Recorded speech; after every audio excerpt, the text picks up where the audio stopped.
All right, y'all. Welcome back to another rewatch. This time we are rewatching Invincible episodes 1 through 3. On this was on Amazon Amazon Prime, Prime. Yes. and let's just get right on into it. I loved it. I really loved it. This was based off of the Invincible comic by hmm Robert Kirkman, who is also behind The Walking Dead. hmm And it is the Invincible is pretty much just this. I used to like read the comics back in the day. I never finished them because I think there was a time there was a little bit of a break. A lot of, those image schedules and those indie books. Very impossible. Like Yeah, you'll get one you'll get maybe like one or two a year. right, right. On a good day. And Invincible was going for a while, but I feel like there was a little bit of a break at some point, like a little hiatus. But I was a big fan of the book. It's about Mark Grayson, who is the son of Omni-Man, which think of like a Superman type character. He doesn't have laser vision or anything like that, but he's like super strong, can fly really fast, all that kind of stuff. And he's this big known superhero on Earth. It is the story of his son, Mark Grayson, and how his powers are starting to like develop, and he's like super excited. He's always wanted to be a superhero like his dad. It's never been a secret to him that his dad was a superhero. He kind of told him about it like pretty early on because he knew that at some point his son was gonna have powers. Okay. Um, Go ahead, let him and know. this cartoon or this animated series, I should say, is pretty much just like a complete adaptation of that, and I completely was blown away by it. I loved all of the voice acting.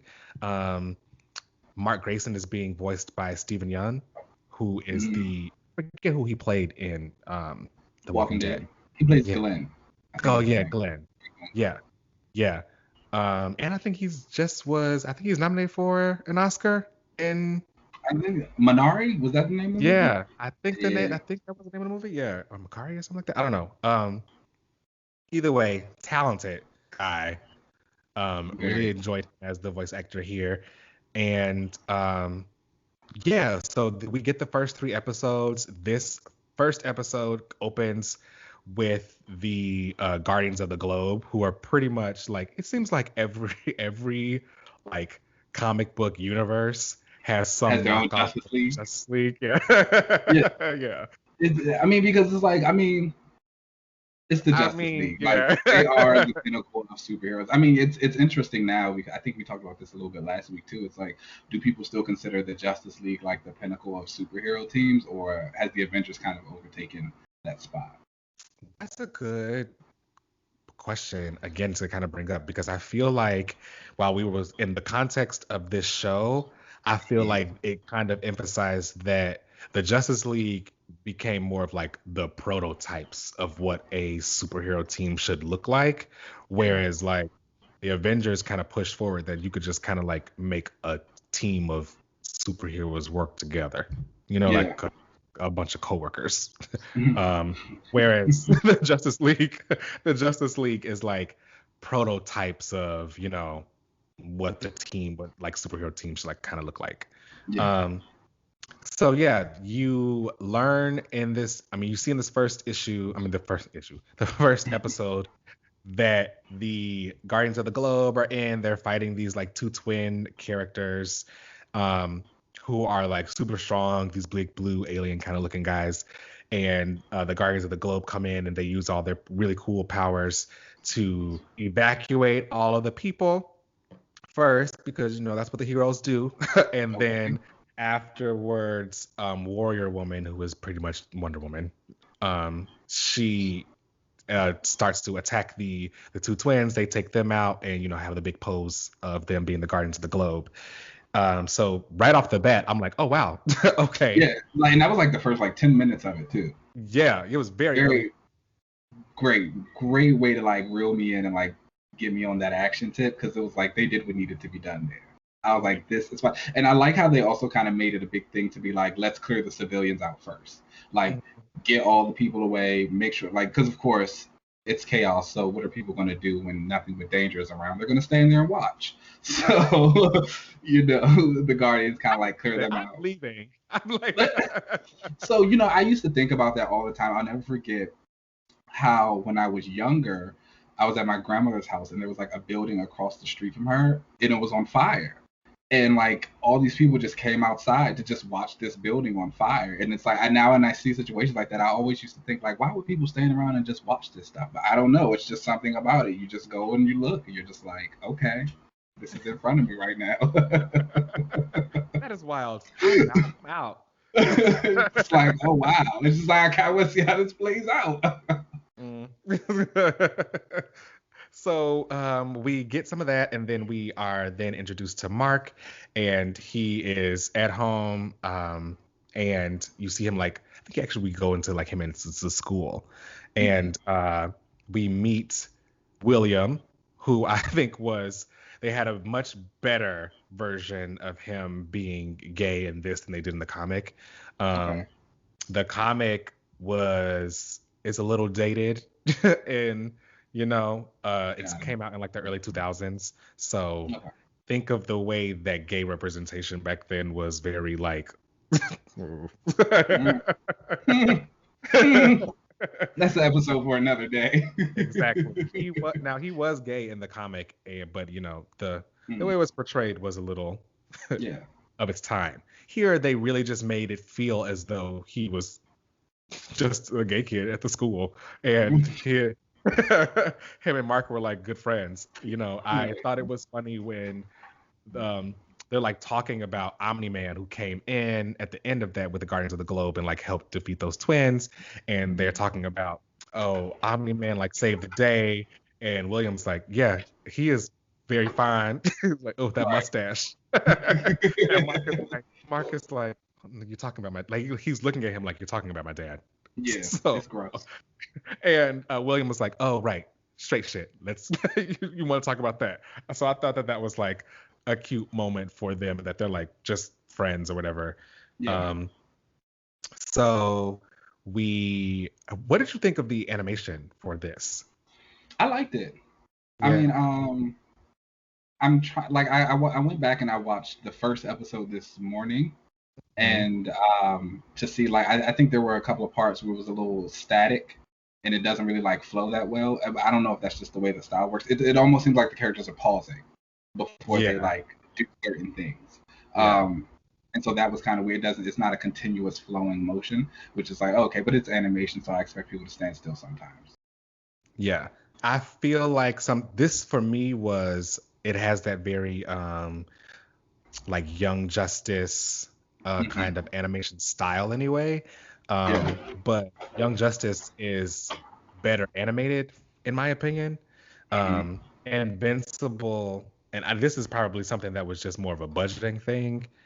Invincible could use a lot more keyframes sometimes, and like the more keyframes you have, the more like fluidity you get. That's why yeah, a lot of Disney stuff is very fluid because they got the money to afford the keyframes.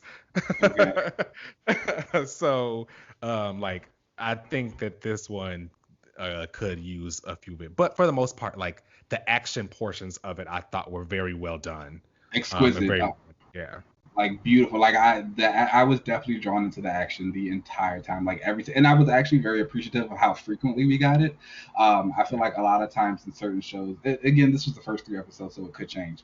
But I feel like a lot of times in shows, they kind of like ramp up the action for you a lot in the beginning, and as it continues on, you don't get as much, obviously, because they try and focus more on the character development. I like for this that they very much made the character a part, or the character development a part of the fights. Like Invincible kind of has to go through these battles and like see what real fighting is, what real war is, what being a hero really is about, and how he's reacting to those situations. And in that, you get some really good stuff to see.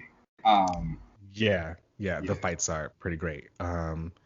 So as you later on in that night, like you see his powers kind of emerge. He was taking out the trash and threw that dumpster into space. like damn, where that trash land? I know I'm gonna be mad. Right, right, right. So he does that, and so he runs home, tells his dad that his powers are there. Um, he he goes off and like trains with his dad, and this is where you start to see, at least for me anyway, because I kind of read the comic. I read the comic, so I kind of know where this is kind of going. Um, where you start to see the like temper that the dad can kind of have. He was And definitely an angry man. yes. Okay. I So won't start. lie. I was like, whoa! I was like, he's a little angry over there. I excited you a little bit. Like, whoa. So like him and his son are out there like training or whatever. He punches the shit out of him and knocks the wind out of Mark and throws him off guard. Later on, Mark tries to like stop this robbery, and he like has this heart to heart with his dad about like, I really just like, this is what I want to do. Like, I want to be like you. And he takes him to the tailor to figure out his suit. That first costume he tried on, I didn't think it was that bad. I didn't think it was that bad either. I agree the colors weren't to my taste. Yes, same. The coloring was bad, but I did not think the costume itself was actually that bad. Yeah, I liked the design. The colors, I wouldn't have worn the colors, but I didn't think the design was that bad. And but I also wouldn't wear the yellow that he has. Yellow doesn't look good on my skin, so it doesn't matter. I can't wear that color anymore. I don't mind it. I was about to say, you look fine in yellow. Like, it works for you. It's very harsh against mine. You know who did have a good costume, though? Omni-Man. I really liked his costume. Of course you did. But I was about to say, you know why? You know why? That white, it's something about a primary, like a costume that has a lot of white in it with like just one other color. It's excellent. Excellent. Noted. I think that his costume is pretty cool. I don't like the cape, but you know. Even the cape I didn't mind. Even like, you know, I usually don't like capes, but you know, this time I wasn't against it. But again, like it's the Superman archetype. You can't have him without a cape. You gotta have him right with the cape, yeah. So he gets his own little costume, and or at least he's like trying to get to a costume or whatever, and then his son. I'm sorry, the dad Omni-Man tells him like, you know, the difference between you versus everyone else is you like everyone thinks that they're invincible when they're their age. You actually are. And that's when he kind of says, oh shit, like I got my name. I'm going to be invincible. That's a cute moment. Yeah, I feel like that was nice to see that he feels like he got the name from his dad. You know, that's pretty cool. Which was something that happened exactly like in the comic. So that was nice. Now, next, we see at the end of it, all of throughout the episode or whatever, all of the Guardians of the Globe have gotten this call that they need to come and meet up like at their headquarters. And they get there, and like this scene, in my opinion, was intense as hell. like, oh my gosh. I love a good fight scene. It was just comic, by the way. It was? So I was like kind of worried about it because I've read like a couple of the Invincible comics, but like I haven't kept up with it fully. So I didn't like, I kind of figure what was going on. Like I tell that whatever's happening, but that fight and like when he came in and like actually did it and he was taking them out, like I loved how real it felt. And it was parents, make sure you if you want your kids to watch this, watch it first. Because I'm not even a person who like really like shies away from gore, but there were a couple of moments where I was kind of like, oh, like, damn, like when Omni-Man grabbed Darkwing and like slammed him onto the ground, like face first. I was like, oh, and then like you see that he's still alive, and so he like kind of and it's like, oh, and then he does it again. And it's just like, damn, like that hurt because it's like, and I was just watching, I was like, damn, I know his face hurt right now, like it was bad. You know, when he got the fish guy, that was sad. When he got Warrior Woman. When he turned her neck around, that was and when she coughed afterwards still, I was like, oh my God. Gruesome. I was like this. But I also appreciated kind of like how real it was. You know, everybody likes to go through those things of Superman and like this character can beat him if they do this and that. And like I think this is one of those examples like no. No. It's like Even like your Wonder Womans and all of them, it's like you can have all that fighting and everything that you want in the world, but it's like if that man really wants to rip your head off, Yeah. he's Yeah. gonna do it, and you can't Like stop him. it seemed like all of them were like truly fighting for their lives. Like no, when she said to the guy, she was like, it's either him or us, and the guy was like, I choose us. It was like, okay, like do not let up, and it still didn't work. It's funny you said that you like Omni Man's costume because I really like Impossible Man's costume. Yes, which is the capeless, darker version of Yes, his Omni Man's costume. exactly. I really like it. And if they do what they did in the comics, I'm not gonna spoil it, but if they do what they did in the comics, like later on, be on the lookout for that. It's gonna be really good. All Um, right. yeah, I think that that's gonna be great. I liked the first episode. It was a great like introduction to like the Invincible universe, I guess you kind of call it or whatever. And just kind of following up with like Mark Grayson. I think that it is great to see this like it's an Asian lead and Mm. his mom is an Asian woman. I also find like I like her way more than like a Lois. Oh Um, yeah. you know what I mean? Because I where Lois kind of is great because she's like this badass like reporter or whatever, and she's like the one who owns her own like person. Um, Not everyone is going to be that like crazy reporter kind of thing, and I Yeah. like that. Although she is like a regular human, she is very like aware of her relationships, Surroundings. everything, I and like. surroundings with everything. Yeah. I love it. She's like, oh,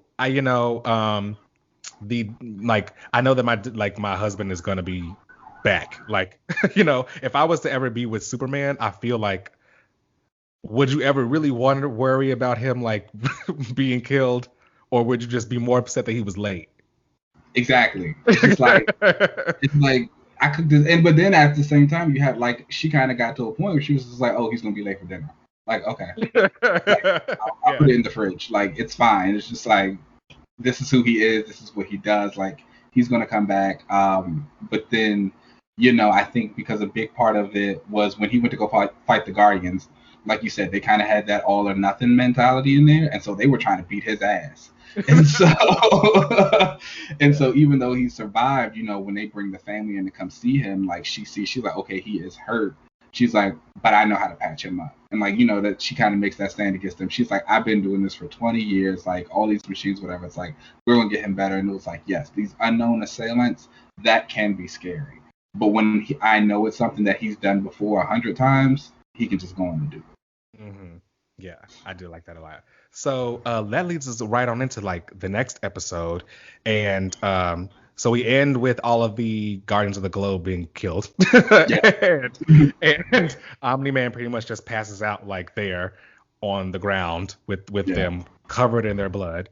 Um, so we open with this next episode with the I forget what they're called. Oh, the Global Defense Agency. So like they are like I don't know what to call them, like the UN, basically. Like I don't know how you was the equivalent of them, but they have been working with the Guardians of the Globe, basically to like around with telling them about the threats around the world, and they are there inspecting like what all went down there, and they are all like blown away because like it's the Guardians of the Globe or like the Justice League. You see these people save the world, From you know. like big crazy stuff all the time. And like who could have possibly killed them? Even the characters in those who don't have powers, whatever, Mhm. they've also been there front lines with those people saving the world. Yeah. Even those characters you would think like how could they possibly have died right now? So they're all freaking out, throwing up at the sights of like people's guts and stuff everywhere. The throwing that was a nice touch. Yeah. Right. It felt very real. It was like, oh my god, like this is some crazy stuff right now. Right. And then they like try to secure like the bodies and all of that kind of stuff. Mhm. So that was a lot. But I did appreciate the realness of it because again, that was literally just like it was in the comic. They did not stir away from the graphicness. If you have ever seen The Walking Dead, it's just as graphic. So Yeah. Robert Kirkman is not afraid to be very like real with the Yeah. way that the body would actually react to these kind of things, Mhm. especially like people with superpowers. You know, Yeah. um, Superman should easily be able to punch a hole through through a person, Like bad, down bad. which we see him do. Um, so then there's like this demon who like shows up, who is basically Etrigan, right? Okay, Love it, but I loved it. But he looked good though. yeah, Like his cool. I like like his this little trench design. coat, the whole design, the red. He looked good. I was like, I'm into it. Yeah. He's basically Etrigan, and he's been telling them that he's gonna come in and figure out the case, basically. And like his deal is something with like he's getting soul to soul or whatever. So he needs to help people who have died or whatever to get his soul back. I don't know if that's just like Etrigan. Is it? So Estrigan's soul is like bonded with Jason Blood. It's a whole thing.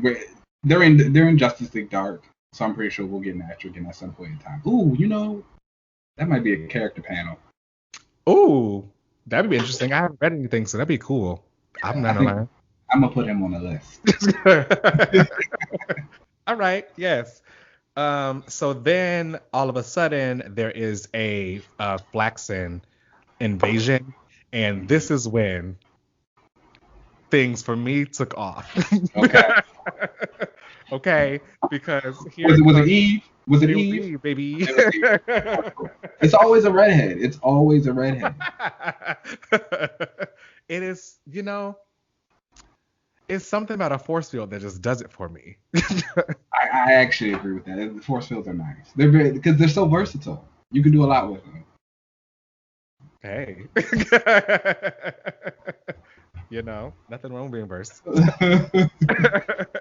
I so the teen team comes in, and this is like basically like the Teen Titans, and it is Adam Eve, Rexplode, Robot, and Duplicate, and their names are all like I love them. Perfect.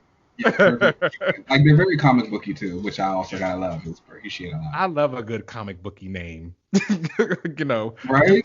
Captain America and stuff like that. Like those are all comic book names.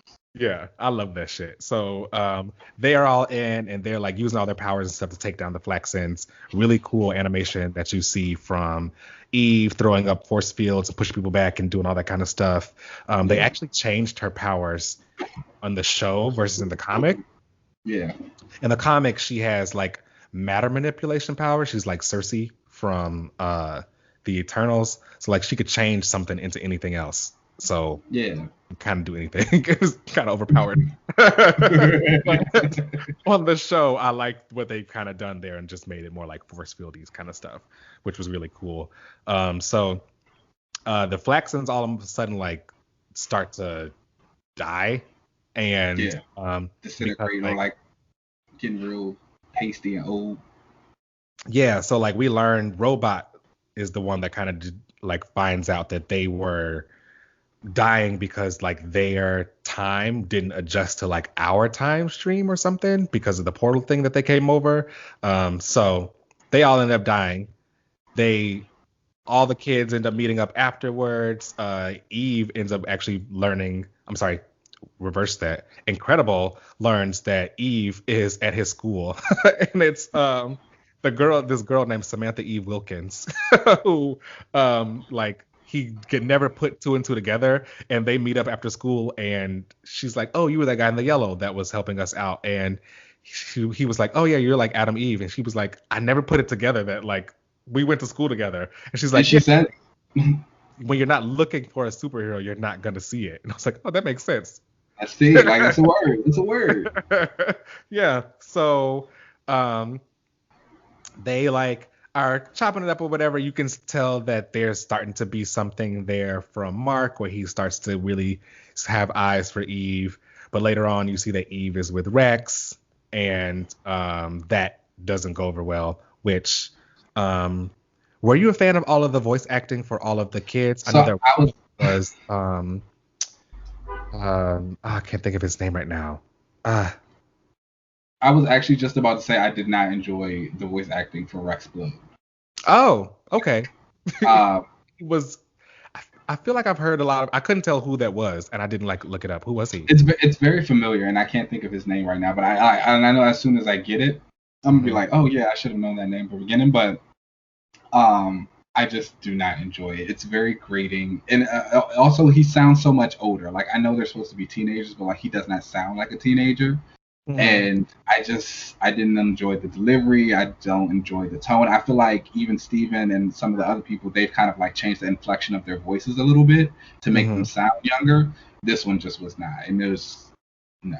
He was the big one. He very well could be the same person, but he sounds like that one character on Big Mouth. I don't know if you ever watched that animated series before. Mm-hmm. The character that like was humping his pillow, the little boy that was doing that. Isn't it the same? They sound the same. I'm pretty sure that's the same guy. Yes. Oh my gosh, yes, because that's what I kept saying. I was like, I know this voice from somewhere else too, and I could not place where it was. Yes. And it's if it's definitely him for sure, which I think it is. I enjoy him there. I do not enjoy him on this one. Yeah. The arrogance in his voice, which has to come through with Rex, still sounds kind of kiddish, I guess, where it works for Big Mouth, but probably not so much where he's about to be a teenager. I thought it was fine. I didn't really think it was that bad.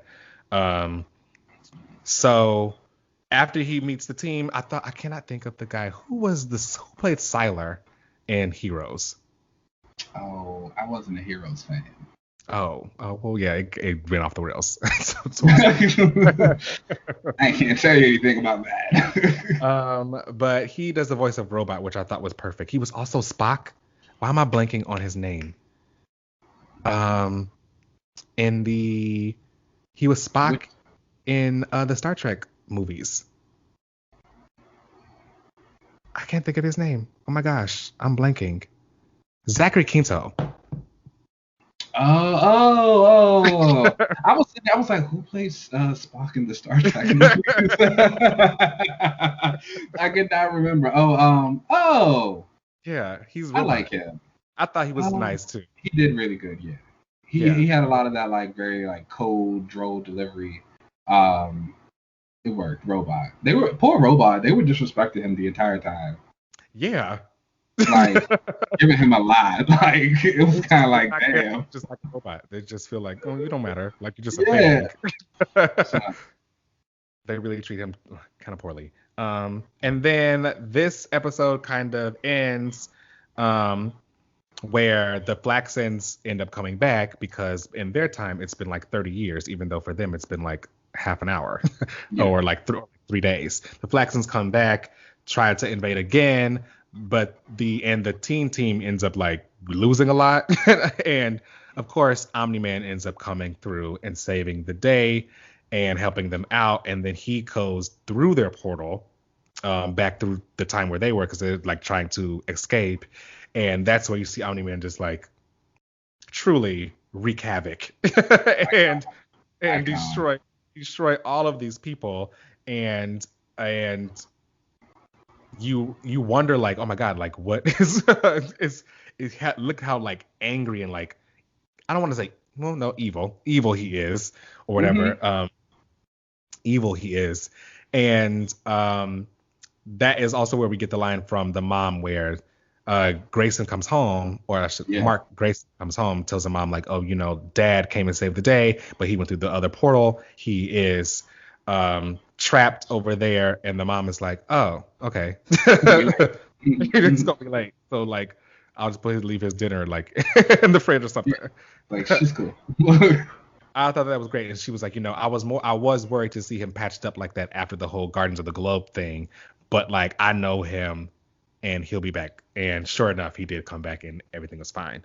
And so the next episode leads us with Omni-Man delivering a eulogy for the Guardians of the Globe, and it's all being televised, and he's giving this speech about how like great they were his co-workers and all this other stuff, and we all know that it's some BS because he was the one that did What an actor. He needs an award. Yes. something, because he Yeah. sold it. I was like, this is Um, it. And the speech was given. Like the speech was very heartfelt. The speech yeah. was very like emotional. Like I was kind of watching it like, damn, like this is sad. But like we do still got heroes. And then it's like, oh, this man is evil. I love it. I was moved. It was like, yes, he's a Yeah. sociopath. It's great.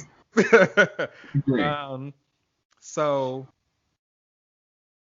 Cecil, who is like the head of the global organization that helps all the heroes or whatever, he comes to Robot and says, I need you to like build a new Guardians of the Globe.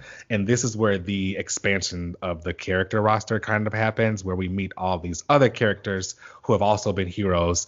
And we see Monster Girl, who My is like God. she's She was fun. great. She was great. Cracking those dick jokes on Rexplode was funny. Hmm. Um, this was after we had learned that Rex was cheating on Eve with Duplicate, because Eve walked in on it. Men. It's awful. It's awful. Poor girl. And the redheads always end up getting cheated on and I walking in. wasn't. I literally just had that thought. I wasn't gonna say it, but I did just have that thought. I was like, damn, that's like it's just the redheads. It's like a curse. I don't know. That sucks for them. Um, they ended up finding that out. They're all at the auditions for Guardians of the Globe stuff. We find out that Monster Girl is not really like a girl. She is getting ADHD every time that she uses her powers. Yeah. So she was like, I can't do the workouts that are required for this. You need to change. The team isn't getting along. Like they aren't just like instantly clicking, which was it was cool to see. I always Yeah. talk about relationships and stuff between people. It doesn't always have to be in comics. Like everyone just instantly clicks and is Yeah. buddy and we all are getting along and stuff. It's cool. It's okay for them to have their own opinions, and sometimes those opinions like don't go together, and because that's okay. And so it was nice to see that they're a team, but they aren't like they just basically met each other. Yeah. Especially for I was about to say, especially for the characters like Monster Girl, who've like been doing this by themselves for so long. It's so like you can't expect to put like this solo hero in a team and just kind of want them to a start following everybody's rules, or Mhm. B just get along. Like what's his face, the black hero, when he told him, the one that didn't have his powers anymore after Rexplode kept talking about it and like making all the jokes. And he was like, I don't know you that well, so I'm gonna assume everything you're saying is a joke, and I don't need to like beat your ass. And everybody was kind of like, oh. But it's like that's the energy you expect like someone to walk in with. It's like if I've Right. already been doing this, and it's like here's this like little impudent child trying to crack jokes about me, like yeah, it's not gonna work. And who So I the hell are appreciate you that. to be bringing up me losing my powers, bitch? Like you don't know me Like, what like do you that. what do you do? Like, I'm Right. about like I felt it. I was like, yeah, slap his ass. But at that time, you also don't like Rexplode, so you're kind of rooting for it. Right. Right. Yeah. Mm. He was giving Gambit energy. Okay. um, and so later on, Eve quits because she's like, I don't want to work with Rex because of everything that goes on there. Later on, Eve and Invincible are called out on a mission against Dr. Seismic, which, I mean, low key, he spilled. He didn't say anything that was wrong. Like, Doc Even now, Seismic goes to Mount Rushmore and is like, he's made these seismic gloves and they can like cause earthquakes and like shatter rocks and stuff like that. And he goes to Mount Rushmore and it's like, why do you guys make this monument to them? These are racist slave owners. And I was love a like, villain. A villain with yeah, sense. I was like, he hasn't said anything wrong yet, so let him keep going. And I love the way like his little seismic gauntlets worked. I love the way that Yeah, that they was showed him and like him just destroying stuff. That was really well done. Yeah, the action in this is really well done, and the way that the powers interact with like things in the Yeah. universe is really really cool and well done. Um, the so he like tries to shatter the Mount Rushmore, and of course the heroes try to come in and stop him, and they have this like really cool fight. By the end of it, really cool fight by the way. Shout out to Eve. Here we go. Here we she was go. giving. She was giving, and they have this really cool fight with him, and they end up like rescuing this family and stopping him. And by the end of it, Invincible like leaves, and Eve is like, okay, well, thanks, like, no problem for helping you out here. Sure. And he leaves to basically go off because he's going to go be with Amber. And Amber is this other girl who he kind of like met at the beginning back with in the first episode of school and kind of has a crush on her. I think she's being voiced by Zazie Beetz, Yes. which is really cool. You see them back in his room, and when he comes back, Omni-Man is like, did you just leave hanging out with Amber to go and stop something, and then you had to hurry up and coming back? And he was like, yeah. And Omni-Man is like, that's just the part. It's a part of the gig. And I do like those very like father-son moments of like teaching him of what it actually comes with being a superhero. Like it's not always just going off and saving the mission and doing something cool and showing off your powers and, you know, front pages and interviews. Sometimes you got to do this. You got to ditch someone you care about because you got to go off and go do something. So I thought that was a really cool moment between the two of them. I also really loved like Mark's annoyance, like as Omni-Man was sitting there like telling him like, oh yeah, this is great, and trying to give him all this wisdom. He's like, okay. He's like, I still got I got a girl in the room. Like I gotta go. Stop talking to me. Right. Right. That's very real. It's like, please stop talking to me. Like I get it.